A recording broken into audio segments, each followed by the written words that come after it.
सिर्फ एक गलती और अरबों का नुकसान। हमारे जीवन में काम करते हुए छोटी मोटी गलती होना आम बात है और कभी कभी जीवन में छोटी मोटी गलतियां हमारे जीवन में बहुत कुछ नुकसान कर जाती हैं। लेकिन वो गलतियों का क्या होगा जो अरबों का नुकसान लेकर दुनिया के सामने आती है। आज हम आपको सबसे महंगी गलतियों के बारे में बताने जा रहे हैं। नमस्कार और स्वागत है आपका डिस्कवरी वर्ल्ड के इस चैनल पर।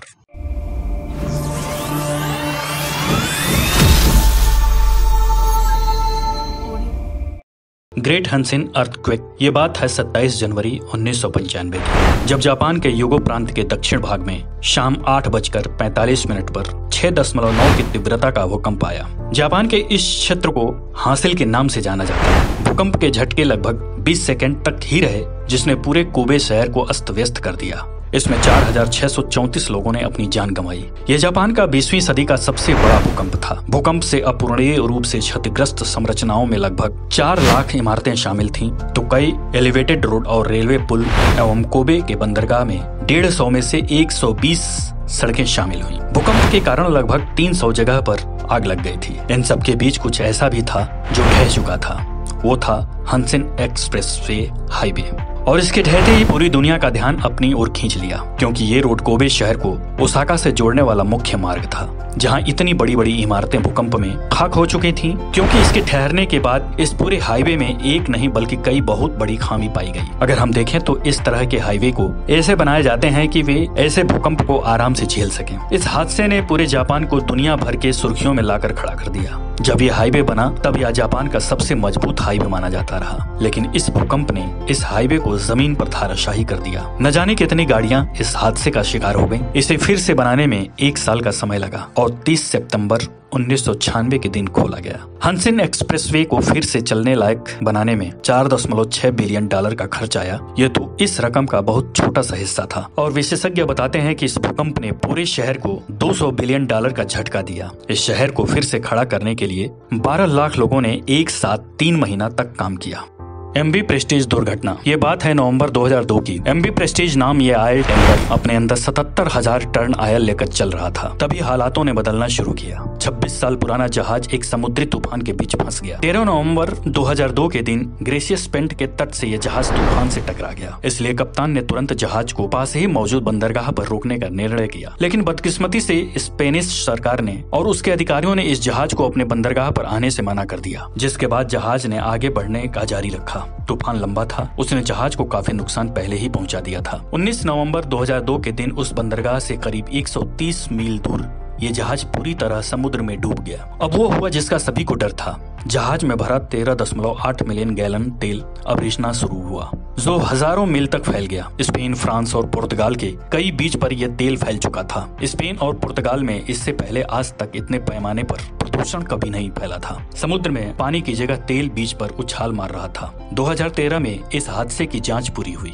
जहाज के कप्तान को हिरासत में लिया गया। बाद में कोर्ट ने फैसला दिया कि जहाज पर मौजूद किसी भी कर्मचारी की कोई गलती नहीं थी, लेकिन फिर भी इस जहाज के कप्तान के ऊपर आदेश का पालन न करने के आरोप लगाए गए, क्योंकि जब अधिकारियों को जहाज में हुए नुकसान का पता चला तो उन्होंने कप्तान को ये आदेश दिए जितना हो सके उतना वो इस जहाज को तटों से दूर लेकर जाए, लेकिन कप्तान ने ऐसा नहीं किया, जिसके बदले उसको 9 महीने के लिए सस्पेंड किया गया। और जांच में पाया गया कि टैंकर बहुत ही पुराना था और उसमें तेल भरना बेवकूफी थी, और इस तेल की वजह से समुद्र के जीव और प्राणियों को काफी नुकसान हुआ था। और इस हादसे में पूरे हुए नुकसान की कीमत 368 करोड़ मिलियन यूरो आंकी गई।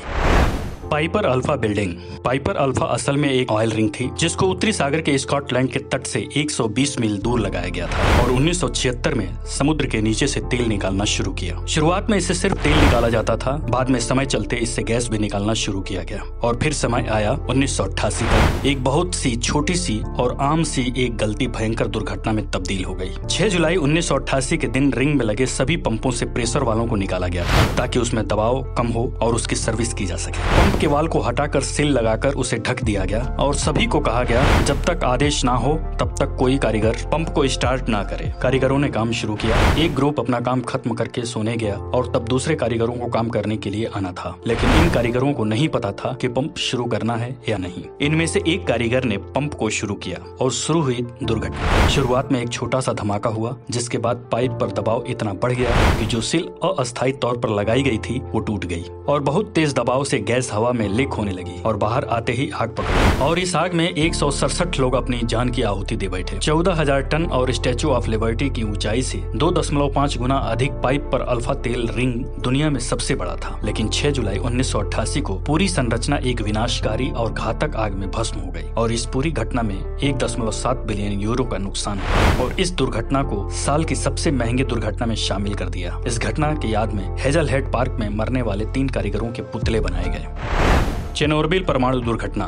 चेर्नोबिल परमाणु दुर्घटना मानव इतिहास की सबसे बड़ी दुर्घटना है जो 25-26 अप्रैल 1986 की रात यूक्रेन स्थित चेर्नोबिल परमाणु संयंत्र के रिएक्टर क्रमांक 4 में हुई। ये परमाणु संयंत्र उत्तरी सोवियत यूक्रेन में स्थित प्रियप्त शहर के पास बनाया गया था जहां अब कोई नहीं रहता। यह हादसा देर रात की उस वक्त हुआ जब इस संयंत्र के रक्षा उपकरणों की जाँच की जा रही थी। ये उस समय काम करते हैं या नहीं जब संयंत्र की बिजली चली जाए, इसी कारण रिएक्टर क्रमांक 4 के उपकरणों को जानबूझ के बंद किया गया। परंतु निर्माण के हुए कमियों और संचालन गड़बड़ियों के कारण रिएक्टर कोर में होने वाली परमाणु अभिक्रिया अत्यंत तेज हो गई, जिससे उत्पन्न गर्मी के कारण सारा पानी भाप में बदल गया। दबाव अधिक बढ़ जाने के कारण रिएक्टर में विस्फोट हुआ और ग्रेफाइट में आग लग गई जो लगातार 9 दिनों तक जलती रही और वातावरण में रेडियोधर्मी पदार्थों को उगलती रही। माना जाता है कि इस दौरान इतने रेडियोधर्मी पदार्थ वातावरण में मुक्त हुए जितने कि किसी परमाणु बम के विस्फोट के दौरान होते हैं। ये रेडियोधर्मी पदार्थ दक्षिण सोवियत यूनियन और यूरोपियन देशों के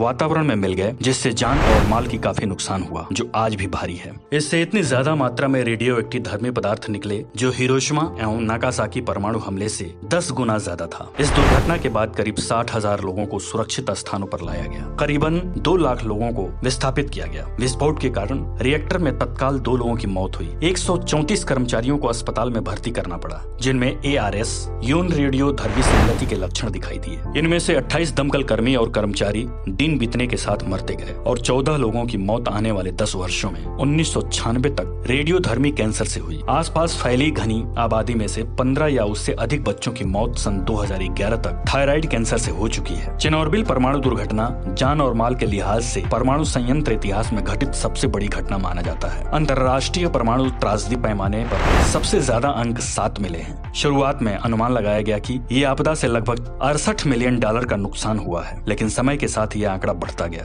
और आज भी माना जाता है कि स्किन की चर्बी का 5 से 7% हिस्सा चेर्नोबिल परमाणु दुर्घटना से उभरने में लगाया जाता है। दोस्तों, ये वीडियो आपको पसंद आए तो लाइक, शेयर और सब्सक्राइब करना ना भूलें और ऐसे ही दिलचस्प ज्ञानवर्धक जो लेकर आपकी सेवा में हम हाजिर होंगे। धन्यवाद।